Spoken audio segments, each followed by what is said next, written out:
aka Donna Smith, Lady D, whatever you want to call me, right? How y'all doing? I'm here with some car chronicles in the afternoon for ya. And wait a minute, let me just make this a little bit more. My lighting is a little bit off in here right now, and I'm not feeling that. But anyway, what's up, you guys? What's up? I'm bundled all up because it's cold. Today is cold. I think we gonna have some rain coming. Um, Either later today or tomorrow. So, this is Cali for you. Next week it'll be 100 degrees. But today it ain't happening.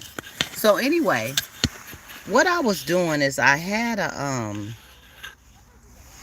thought, and I think we all have been there with dealing with this at some point or another, where you know you've been married and you end up staying or being the best of friends with the one that you was married with. You guys establish a really cool friendship that was greater than the one you had, right? Let me see if I could change this color. Oh, I guess that ain't happening. It ain't happening with the color. I'm playing around. Okay. Anyway, hmm, it's all good. So, anyway, you end up staying really cool friends with the one you used to be married with. Now, tell me, can that work? Some say the friendship has been even better after the fact because now they're no longer in that marital type of union situation. You know,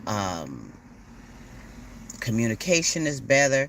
Heck, even sex is better for some because they still end up doing what they do, but they just not married anymore. So, what do you guys think? I the thing is if you truly, and this is speaking from a woman's standpoint, when it takes a lot for us women to say, we're done, that's it, bye bye, it's been nice, see you when I see you. When we get to that point, usually it's a done deal. It's a wrap. It's all finished. We're done with you, okay? And to come back and sleep with that person or to want to go out on little dates or um to turn around and be the best of friends. I mean, I don't know because you got this history. I tried to be friends, real cool friends with somebody that I had been married to and personally, and we cool and all, but it did cause and create conflict at times because you can't help but go back in time and flash on how you dealt with things with each other. Maybe a topic will come up and it's like, no, see, you used to always see, I remember when, see, and you get to pointing fingers, and before you know it, you're at each other, right? Lightweight, because you have that history and that memory. With a new friendship or a new attachment, you don't have all that. So you don't have the comparison. But with somebody that you've been with, you got the good, the bad, and the ugly.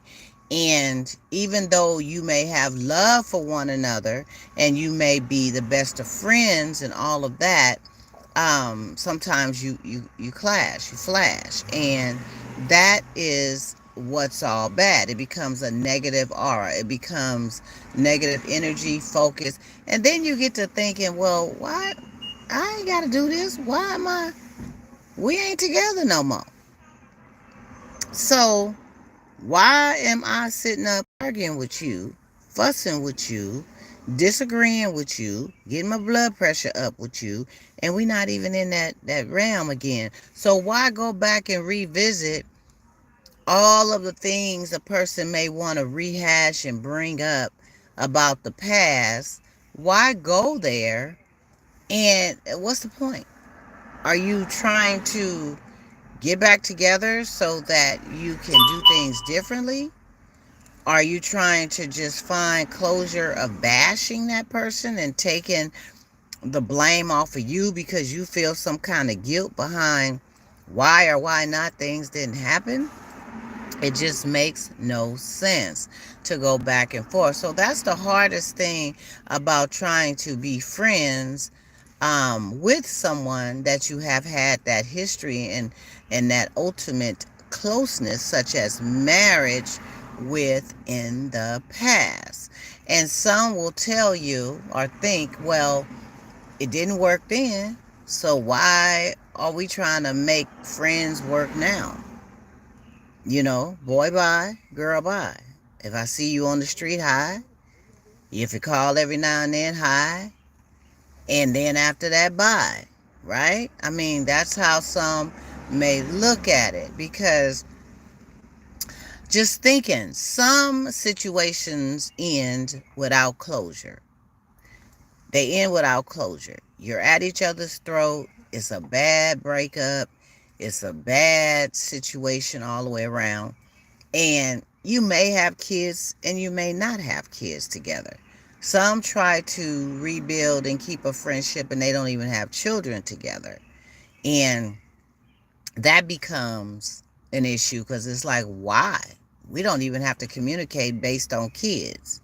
You may have had, they may have been step parenting in that role while with you, if you had kids when you got married or whatever. And that's going to be another topic, because um, just to briefly touch on that, you know, when you get involved in blended families or just a family where you are the step parent and you guys have no kids together, but they had kids before you, and the situation just don't work out, you both go your separate ways, and then you fall back and lose contact with the children.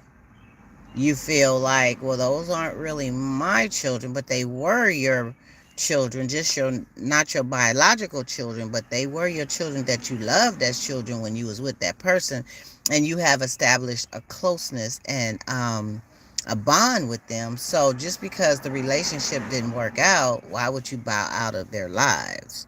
And I want to revisit that topic later, because that's a hot one, and that is a emotional draining roller coaster for real. But as far as being friends, real cool friends with your ex-husband or wife, and mind you, I'm not focusing in on um, your ex-boyfriend or girlfriend. I'm talking about one that you were actually married to,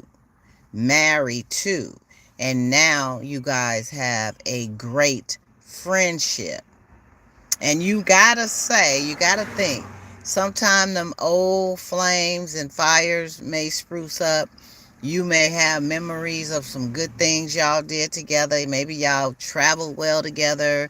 Maybe the clap clap was great or whatever. So you're going to flash every now and again, because why? You done been there, done that. See, you can't miss nothing you ain't never had. But when you have had it and you have been there, done that, you can miss it. And if somebody is right there shining a positive light, they all of a sudden, your friendship is like this, and y'all is on point like this, okay, you may start thinking some things and want to go down in memory lane, and you may go out to a concert or something together, and you're both feeling all spiffy sprue, and you just may want to make it do what it do, okay? See, look at that. I'm just doing too much. But you just may want to make it do what it do. And you can't help it if you done been there in that aspect of your relationship was great, right? Everything else might have been bomb. I mean, bomb meaning boom, boom, bomb, no good. Not bomb good, but bomb no good. And you have some couple of things that was cool, but now you have this cool friendship. You remember those cool things. I mean, is it good? Is it a go or no? How do you feel? I just I'm kind of torn in the middle of it, because like I said, I do have friends or friendship with someone that I was married to. We are good, but it's just not going beyond a certain point. It's not going to be any more sleeping together. It's not going to be special dates together. It may just be a phone call. How you doing? What's going on? How the kids? How the family? Boom, boom, boom, boom, boom, boom. You know, concern in that way, and that's it. And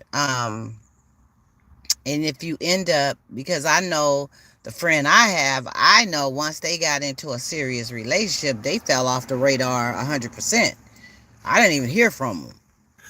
I didn't hear from them at all. I was calling sometime, hey, how you doing? How the kids? And they was, shoot, I think they had my number blocked for a minute. But then when their relationship, fell off, then they started falling back on. That's a whole nother topic too. So anyway, what do you guys think about that? This is some afternoon car chronicle grown folk talk, and something to just drop at you, have you think, use your creativity and mind positive juices, and put yourself in elements and realms. You may know somebody who is going through this right now. You may be going through this right now. These topics is meant to give us some insight and closeness with one another on a mature level. Talk about it, think about it, share the video, let people know that this is one of the topics that's going down and what do they think about it. And, just kind of say, if I was married and if it didn't work out and maybe it wasn't I'm just saying, y'all, because some breakups is horrible. Sometimes you are ready to kill somebody, right? And those are the type of breakups that you probably could never even stomach the thought of that person.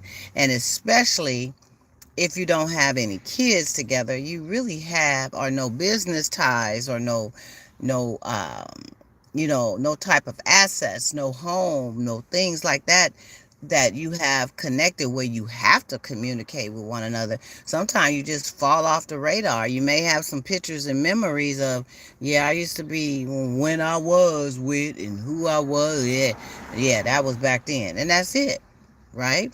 But the more you have tied and connected with someone, the more you have to reach out and communicate. But what about if you don't have those kids together and you don't have a reason to really be on a friendship level? It didn't work out. The relationship didn't work out. The marriage didn't work out, right? So what's the reason to keep those lines of communications open in that way? Because what? You're thinking it just may happen again? We may try it again. Some people who get married again, they mature, they grow up, they become accountable for their actions. Excuse me, grown folks.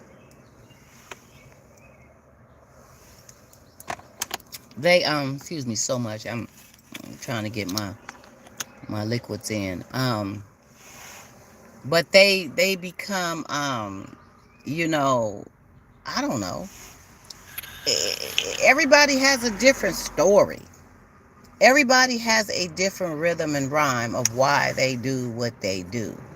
Why they, and I'm not saying, don't get me wrong, I'm not saying that it's not possible to be good friends with somebody that you used to be married to, because sometimes that is the best friendship, because you don't have that permanent tie. You don't have that life tie forever. You don't have those responsibilities of you gotta do or they expect you to. You just have love, respect, and admiration for one another, and you become really cool friends. Then you know each other's history, you know each other's triggers, do's, wants, likes, desires, all that. And it just makes it a little bit more, I guess more favorable to want to invest in a friendship with someone that you can say you practically trusted, but perhaps it just didn't work out for, reasons that was beyond your control. Well, it was in your control. But okay, say for instance, they cheated on you. You wasn't giving them affection and time and love, and they had all this free time. And they went out and they had an affair on you, and lo and behold, you found out. You found out, and you couldn't get beyond the fact that they cheated on you. The trust was broken, blah, blah, blah, blah. Overall, they were a great partner, great provider. Everything was cool. When you did clap, it was wonderful. You never had to want for anything, whatever. But you just couldn't get past they cheated in the trust. So it didn't work. Bye. See ya. And perhaps something like that, as time goes on and you could forgive them for what they did, you could have a friendship. Perhaps not a relationship again, but perhaps a cool friendship, because you are connected in a lot of other ways. Maybe it could work in that aspect. I don't know. But I say, if you're going to hang in there, hang in there. Regardless of what's going on. Hang in there, work it out. Both of y'all deal with it. Why leave and then want to keep a connection or come back? It makes no sense. It makes no sense. It's like, it just makes no sense. You could have just stayed there and worked on your situation. So why you want to work on something and build a great friendship after the fact when you couldn't stand each other when you was together? Just, to me, I help me grown folks, because I just can't, let me see, I got a chat here. Let me see, I can't see all that. Put it in Christ. Okay, right from the start. You are a thief, you stole my heart, and I am willing victim, and I see the parts of me that, okay, I get you. And things that never say to me, I tell you. Okay. I believe you're quoting some things, and I'm here. I hear you.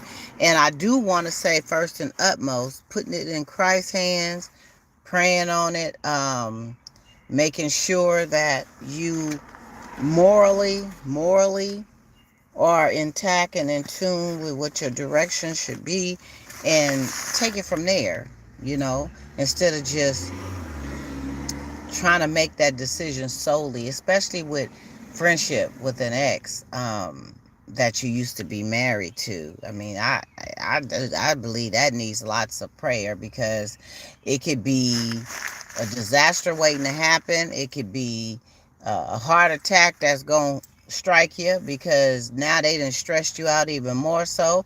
Or it could be a blessing. Maybe this time around y'all going to get it right. I don't know. Pray on that. Put it in Christ's hands. That's right. Thanks for sharing that. And I just want to say to those of you who have, build upon great friendships with your ex-husband and wives after the fact, right on. That's a good thing. And I'd like to hear from you if you have, and what's your experience.